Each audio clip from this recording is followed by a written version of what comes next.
Good evening and welcome to Tucker Carlson Tonight. Just 24 hours ago, this country stood on the brink of cataclysm. After weeks of slow escalation and without a single vote from the Congress, the United States came within minutes of war with Iran. In response to the destruction of an unmanned drone, American forces nearly launched an airstrike on Iranian targets. According to some reports, our planes were literally in the air. But in the end, it didn't happen. The president pulled back. This morning, he explained why. They came and they said, sir, we're ready to go. We'd like a decision. I said, I want to know something before you go. How many people will be killed? In this case, Iranians. I said, how many people are going to be killed? Sir, I'd like to get back to you on that. Great people, these generals. They said, came back, said, sir, approximately 150. And I thought about it for a second. I said, you know what? They shot down an unmanned drone, plane, whatever you want to call it. And here we are sitting with 150 dead people that would have taken place probably within a half an hour after I said go ahead. Yeah. And I didn't like it. I didn't think it was proportionate. How many people will be killed? The most basic of all questions, but a question that's too rarely asked by leaders contemplating war. 150 people wiped off the planet in retaliation for a broken drone. Every one of them, the president reminded his staff last night, someone with a family. The whole thing, in the end, offended his sense of decency. He said it seemed disproportionate, and it was. Moreover, airstrikes would have led to a wider conflict with Iran. That, of course, was the entire point of it. Policymakers in Washington crave a war with Iran. Last night was supposed to be the first domino. At the last minute, the president thwarted their plans. For that, he's being vilified. Watch CNN's 36-year-old national security analyst attack the president for not killing enough people yesterday. This is kind of a worst-case scenario. The president is showing that he ostensibly made a decision, had a National Security Council meeting, and wasn't willing to follow through. All in all, this shows gross disorganization and a president who can't seem to make up his mind, even on something as important as a military strike on Iran. Only in foreign policy circles do people say things that stupid. In fact, last night was a high point in the Trump presidency. Bombing Iran would have ended his political career in a minute. There'd be no chance of re-election after that. Ill-advised wars are like doing cocaine. The initial rush rises your poll numbers, but the crash is inevitable. And in this case, it would be horrible. The hangover from an Iraq war would last years. Iran is not Syria or Iraq. It's a big, rich, sophisticated country with an ancient culture and a cohesive population. In some ways, it's an impressive place, not at all like the chintzy prefab capitals of the Arab world, like Riyadh or Dubai.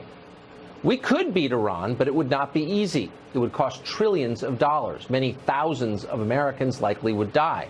China would love it. They'd be the only winners in that conflict. Donald Trump was elected president precisely to keep us out of disasters like war with Iran. So how did we get so close to starting one? Simple. The neocons still wield enormous power in Washington. They don't care what the cost of a war with Iran is. They certainly don't care what the effect on Trump's political fortunes might be. They despise Donald Trump. Now, one of their key allies is the National Security Advisor of the United States. John Bolton is an old friend of Bill Kristol's. Together, they helped plan the Iraq War. When Bolton made it to the White House, the neocons cheered. Left-wing New York Times columnist Bret Stephens took a break from attacking Donald Trump to celebrate his hiring. Stephens assured MSNBC viewers that John Bolton was a great choice because he would push the president toward war. He's not the sort of caricaturish hawk that he's been made out to be in some corners of the press. I think someone like Bolton is going to restrain the isolationist impulses that have been really at the heart of Trump's foreign policy thinking. Got that? John Bolton is going to restrain Donald Trump from avoiding war. And of course, that's exactly what he's tried to do from the very first day. Shortly before Bolton took his new job, we invited him on this show and asked about some of his many previous foreign policy positions. Watch as Bolton denies ever being wrong, ever, about anything, not even a little bit. So you've called for regime change in Iraq, Libya, Iran, and Syria. In the first two countries, we've had regime change. And obviously it's been, I'd say, a disaster. I think we agree. No, I don't agree with that. And let me. You don't think it's been a disaster? No, I think you need to understand. Is that life is complicated in the Middle East, and when you say, well, the overthrow of Saddam Hussein was a mistake, is simplistic. I would argue that I'm the one who understands how complicated it is, but just my view. It's your long experience in foreign policy, I know. Better record than yours, I would say. Got that? Hillary Clinton's toppling of the Libyan government was not a disaster, says John Bolton. Keep in mind there are literally slave markets operating in the streets of Tripoli right now. No problem, though. Bolton's fine with that. He's fine with the outcome in Iraq, too. That wasn't a disaster either. According to John Bolton, it was a raging success.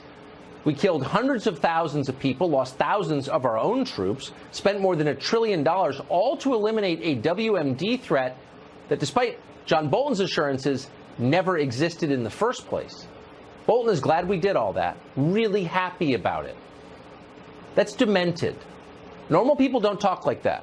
There's nothing normal about John Bolton. Check out this piece of tape, recently uncovered, in which Bolton promises that we're going to overthrow the government of Iran. Keep in mind that this was filmed long before the Iranians shot down a single drone. I have said for over 10 years since coming to these events that the declared policy of the United States of America should be the overthrow of the mullah's regime in Tehran. And that's why before 2019, we here will celebrate in Tehran. Thank you very much. In other words, last night has been in the works for years. John Bolton is a kind of bureaucratic tapeworm. Try as you might, you can't expel him. He seems to live forever in the bowels of the federal agencies, periodically reemerging to cause pain and suffering, but critically somehow never suffering himself. His life really is Washington in a nutshell. Blunder into obvious catastrophes again and again, refuse to admit blame, and then demand more of the same. That's the John Bolton life cycle. In between administration jobs are always cushy think tank posts, paid speaking gigs, cable news contracts.